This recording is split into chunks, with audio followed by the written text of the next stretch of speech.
नमस्कार विद्यार्थी मित्रांनो, आपल्या सर्वांचं स्वागत आहे ज्ञान मुद्रा अकॅडमीच्या एज्युकेशनल युट्यूब प्लॅटफॉर्ममध्ये. एक नवीन जाहिरात प्रसिद्ध झालेली आहे आणि ज्यामध्ये 700 पेक्षा जास्त जागा आहेत. तर याची शैक्षणिक पात्रता काय आहे, पगार किती आहे, वय किती लागतं, त्यानंतर पेपरचा पॅटर्न काय राहणार आहे आणि फॉर्म भरणे देखील सुरू झाले, त्याची संपूर्ण डिटेलमध्ये माहिती आपण या व्हिडिओच्या माध्यमातून जाणून घेणार आहोत.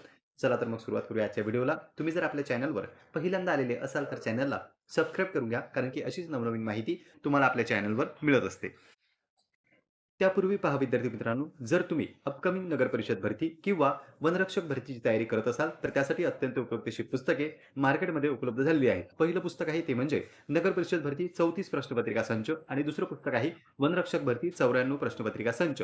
ही दोनही पुस्तके स्मार्ट स्टडी पब्लिकेशनची विठ्ठल राऊतवर सरांची आहे. जवळच्या बुकस्टॉलवर जाऊन तुम्ही ही पुस्तके खरेदी करू शकता किंवा या पुस्तकांविषयी जर तुम्हाला अधिक माहिती हवी असेल, तर दिलेल्या नंबरवर सुद्धा कॉल करू शकता. आता जाऊया आपण आपल्या आजच्या व्हिडिओकडे.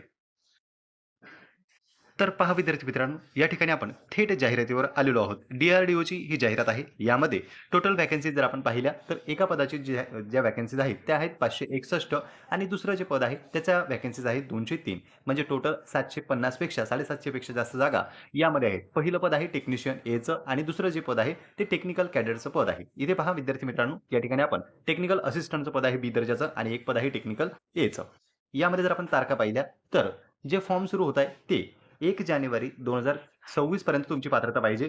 11 डिसेंबरपासून फॉर्मला सुरुवात झालेली आहे. 11 तारखेपासून फॉर्म भरायला सुरुवात झाली. लास्ट डेट आहे ती म्हणजे 1 जानेवारी. तर 1 जानेवारीच्या पूर्वी तुम्हाला अर्ज भरायचा आहे. लास्ट डेट जर तुम्ही पेमेंटची पाहिली तर 3 जानेवारीपर्यंत तुम्ही याचं पेमेंट करू शकता. फी जी आहे ती सुद्धा आपण डिटेलमध्ये पाहणार आहोत. पण तारखा तुम्ही लक्षात ठेवा. 11 तारखेपासून फॉर्म सुरू झाले. 1 जानेवारीपर्यंत तुम्ही फॉर्म भरू शकता आणि पेमेंट जे आहे तुमचं ते 3 जानेवारीपर्यंत केलं तरी या ठिकाणी चालणार आहे. आता आपण खाली येऊया. खाली पदाबद्दल माहिती दिलेली आहे. तर पहिलं पद आहे ते म्हणजे सीनियर टेक्निकल असिस्टंट बी कॅटेगरीचं हे पद आहे. नॉन गॅझेटेड सर्व्हिस आहे या ठिकाणी, नॉन मिनिस्ट्रियल. पेमेंट जर आपण पाहिलं तर 35,400 तुमचं बेसिक आहे, म्हणजे लेव्हल 6चं पेमेंट या ठिकाणी आहे. सेंट्रल गव्हर्नमेंटचा जॉब असल्यामुळे या ठिकाणी स्टेटपेक्षा जास्त पेमेंट या पदांना राहतं. मॅक्सिमम जे तुमचं पेमेंट आहे ते 1,12,000 पर्यंत 7व्या वेतन आयोगानुसार जात आहे. यामध्ये क्वालिफिकेशन जर आपण पाहिलं तर इथे त्यांनी दिलेलं आहे, पण आणखी डिटेलमध्ये क्वालिफिकेशन त्यांनी खाली दिलेलं आहे, आपण पाहू शकतो. पदानुसार वेगवेगळं क्वालिफिकेशन या ठिकाणी सांगितलेलं आहे. सुरुवातीला जर आपण पाहिलं पहिल्या कॉलममध्ये, तर पोस्ट कोड आहे, नंतर सब्जेक्ट डिसिप्लिन आहे, नंतर एज्युकेशन क्वालिफिकेशन आहे आणि या ठिकाणी जागा सुद्धा मेन्शन केलेल्या आहेत. म्हणून तुमच्या कॅटेगरीची जागा कोणती, तुम्ही ज्या कॅटेगरीमधून येत असाल त्या कॅटेगरीची जागा या ठिकाणी पहा आणि त्यानंतर अर्ज करा. इथे सुरुवातीला नाव दिलेलं आहे. पहिलं तुम्ही पाहू शकता ऑटोमोबाईल इंजिनिअरिंग आहे. डिप्लोमा इन ऑटोमोबाईल मागितलेला आहे इंजिनिअरिंग किंवा टेक्नॉलॉजी रिकॉग्नाइज्ड बाय AICTE, म्हणजे AICTE जी काही ही काही संस्था आहे याच्या मार्फत रिकॉग्नाइज असला पाहिजे. दुसरं पद जर तुम्ही पाहिलं तर केमिकल इंजिनिअरिंगचं आहे. यामध्ये डिप्लोमा केमिकल इंजिनिअरिंगमध्ये तुम्हाला मागितलेला आहे. नंतर जर पाहिलं केमिस्ट्री, तर BSc डिग्री इन केमिस्ट्री मागितलेला आहे. नंतर जर पाहिलं सिव्हिल इंजिनिअरच्या सुद्धा 11 जागा आहेत. यामध्ये सिव्हिल इंजिनिअरिंग मागितलेलं आहे त्यांनी. नंतर जर पाहिलं कॉम्प्युटर सायन्स अँड इंजिनिअरिंग, या ठिकाणी सुद्धा क्वालिफिकेशन सांगितलेलं आहे. आता तुमचं जे काही क्वालिफिकेशन आहे त्यानुसार तुम्ही त्या पदासाठी अप्लाय करू शकता. महत्त्वाचं यामध्ये काय, तर तुम्ही काय पहा, सुरुवातीला पद, त्यानंतर असणारं क्वालिफिकेशन आणि नंतर एकूण जागा किती आहेत किंवा तुमच्या कॅटेगरीसाठी जागा किती आहेत, ह्या गोष्टी तुमच्यासाठी महत्त्वाच्या आहेत. याचा तुम्ही स्क्रीनशॉट घेऊ शकता किंवा डिटेलमध्ये जाहिरात जी आहे ती आपल्या ग्रुपला तुम्हाला मिळून जाईल. त्याची लिंक सुद्धा डिस्क्रिप्शन बॉक्समध्ये दिलेली आहे. तर पहा विद्यार्थी मित्रांनो, अशा पद्धतीने पद आहेत आणि अशा पद्धतीने जागा या ठिकाणी आपल्याला असिस्टंटच्या दिसतात. खाली जर तुम्ही आले तर आणखी तुम्हाला पाहू शकता तुम्ही लायब्ररी सायन्सचं पद आहे, मॅथमॅटिक्सचं आहे, मेकॅनिकल इंजिनिअरचं आहे, त्यानंतर फिजिक्स आहे, सायकोलॉजी आहे. अशा पद्धतीने एकूण जागा आहेत 561. हे झालं टेक्निकल एसाठी. नंतर जर आपण पाहिलं टेक्निशियन एसाठी, तर इथे आपल्याला पेमेंट जे आहे ते राहणार आहे, म्हणजे हे दुसरं पद आहे. सुरुवातीला एक पद आपण पाहिलं सीनियर टेक्निशियन. आता इथे जर पाहिलं आपण टेक्निशियन ए, तर यामध्ये पे स्केल जे आहे ते लेव्हल 2चं आहे. 19,900 ते 63,200 पर्यंत मॅक्सिमम तुम्हाला पेमेंट राहील. यामध्ये जे क्वालिफिकेशन आहे ते सुद्धा इथे त्यांनी दिलेलं आहे. पण डिटेलमध्ये जर तुम्ही पाहिलं तर ITI आपल्याला लागतो, म्हणजे जे 10वी पास असतील आणि त्यांचा ITI झालेला असेल असे विद्यार्थी या ठिकाणी फॉर्म भरू शकतात. मग त्यामध्ये बुक बाइंडर झालं, कारपेंटर झालं, CNC ऑपरेटर, कोपा, म्हणजे कशाहीमध्ये जर तुम्ही ITI केलेला असेल किंवा तुमच्या मित्रमैत्रिणी असो किंवा तुमचे भाऊ बहीण असतील त्यांनी जर ITI केलेला असेल आणि ते जर 10वी पास असतील तर यासाठी ते पात्र ठरू शकतात. इथे तुम्ही जागा पहा, त्यानंतर टोटल जागा पहा, तुमच्या कॅटेगरीच्या जागा पहा. ITI तुमचा ज्याही ट्रेडमध्ये झालेला असेल त्या ठिकाणी सर्व ट्रेडच्या जागा जवळपास आपल्याला दिसतात. तर पहा विद्यार्थी मित्रांनो, अशा पद्धतीने ही वॅकन्सी आलेली आहे. एज्युकेशन क्वालिफिकेशन बाबत त्यांनी सांगितलंय की तुमचं क्वालिफिकेशन हे कंप्लीट असावं 1 जानेवारी 2026 पर्यंत. जे काही अपियर विद्यार्थी असतील ते या ठिकाणी अप्लाय करू शकत नाहीत. मग ते पोस्ट 1 नंबरची असो किंवा 2 नंबरची असो, ज्या काही 2 पोस्ट आहे, दोन्ही पोस्टसाठी तुमचं जे एज्युकेशन क्वालिफिकेशन आहे ते कंप्लीट असणं गरजेचं आहे. नंतर जर आपण खाली आलो तर आपल्याला दिसेल की पुढची प्रोसिजर काय आहे. यामध्ये पहा, एज लिमिट जर आपण पाहिली तर कमीत कमी 18 आपलं वय असावं. जास्तीत जास्त 28 वर्षापर्यंत तुम्ही अप्लाय करू शकता. पण जर तुम्ही ओ मधून येत असाल, नॉन क्रिमिलियरमधून, तर 3 वर्षाची सूट तुम्हाला आहे. म्हणजे 28 मध्ये 3 ॲड करून टाका. 31 पर्यंत तुम्ही फॉर्म भरू शकता. जर तुम्ही एस-सी-एस-टी मधून येत असाल तर 5 वर्षाची सूट आहे. म्हणजे 33 पर्यंत अप्लाय करू शकता.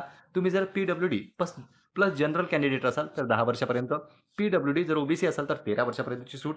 पी-डब्ल्यू-डी, एस-सी-एस-टी जर असाल तर या ठिकाणी 15 वर्षापर्यंतची सूट फॉर्म भरण्यासाठी तुम्हाला आहे. मिनिमम वय वय पाहिजे आपलं 18, जास्तीत जास्त 38 आणि जर कॅटेगरीमधून येत असाल तर 3 वर्ष, 5 वर्ष, 10 वर्ष असं डिस्काउंट तुम्हाला या ठिकाणी वयामध्ये मिळतं. नंतर पहा पुढे जर आपण आलो, तर पुढे आपल्याला त्यांनी सांगितलेलं आहे, ते म्हणजे तुमच्या परीक्षेच्या बाबतीत. अगोदर फी पाहून घेऊया.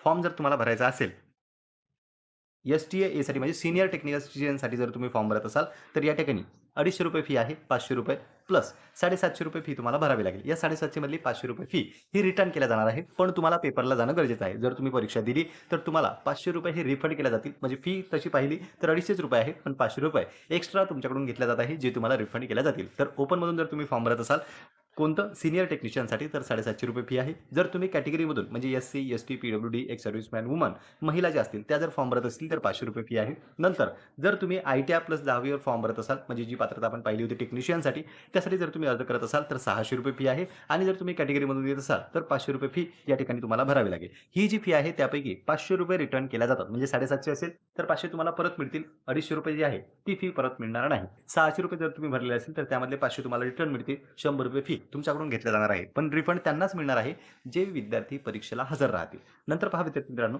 खाली त्यांनी सांगितलेलं आहे परीक्षा केंद्र कोणकोणत्या ठिकाणी आपली एक्झाम होणार आहे. जे काही महाराष्ट्रातले विद्यार्थी असतील ते जर फॉर्म भरत असतील तर त्यांचा पेपर कुठे होईल त्याबद्दल आपण सेंटर पाहिले तर इथे आपल्याला अमरावती दिसतं. त्यानंतर दुसरं जर तुम्ही सेंटर पाहिलं जवळचं तर आपल्याला या ठिकाणी नागपूर सुद्धा दिसतंय.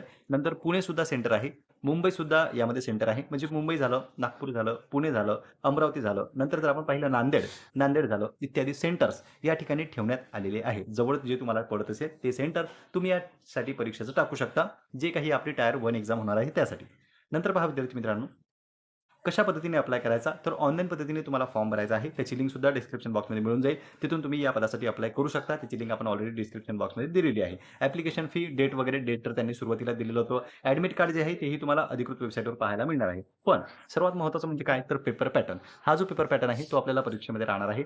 CBT 1 आणि CBT 2 दोन्ही पदांसाठी आहे. पहिलं पद जर आपण पाहिलं सीनियर टेक्निशियनचं तर यामध्ये 40 प्रश्न आपल्याला जनरल सायन्सचे, 30 प्रश्न इंग्लिशचे आहेत. नंतर 40 प्रश्न क्वांटचे आहेत आणि जर आपण 40 प्रश्न पाहिले तर इंटेलिजन्स आणि रिझनिंगचे आहे. असे एकूण 150 प्रश्नांचा पेपर तुमचा होणार आहे. त्यासाठी 150 मार्क्स राहतील. 120 मिनिटांचा टाईम तुमच्याकडे असणार आहे. जर तुम्ही CBT 1 क्वालिफाय केली तर CBT 2 सुद्धा तुमची या ठिकाणी होणार आहे. त्यामध्ये PT असेल सुरुवातीला आणि नंतर जे काही तुमचा सब्जेक्ट आहे त्या सब्जेक्टशी रिलेटेड प्रश्न 120 प्रश्न तुम्हाला राहतील. 120 मार्क्स त्याला असणार आहे आणि टोटल 120 मिनिटांचा म्हणजे 2 तासांचा टाईम तुमच्याकडे असणार आहे. हे झालं पद सीनियर टेक्निशियनचं. दुसरं पद जे आपण पाहिलं 10वी प्लस ITI वरचं तर त्या ठिकाणी सुद्धा तुम्हाला CBT 1, CBT 2 आहे. CBT 1 मध्ये 150 प्रश्न राहतील. त्यासाठी सुद्धा 150 गुण आहेत. विषय जर आपण याचे पाहिले तर जनरल सायन्स 40 प्रश्न, जनरल इंग्लिश 30 प्रश्न, क्वांटसाठी सुद्धा 40 प्रश्न आहेत आणि रिझनिंगसाठी सुद्धा 40 प्रश्नांचा समावेश यामध्ये राहणार आहे. जर तुम्ही CBT 1 क्वालिफाय केली तर CBT 2 जी आहे आपली ती PT होणार आहे सुरुवातीला त्यामध्ये. नंतर जे काही आपला सब्जेक्ट राहील म्हणजे ज्या ट्रेडमध्ये तुम्ही ITI केलेला असेल, ज्या पदासाठी तुम्ही अप्लाय करत असाल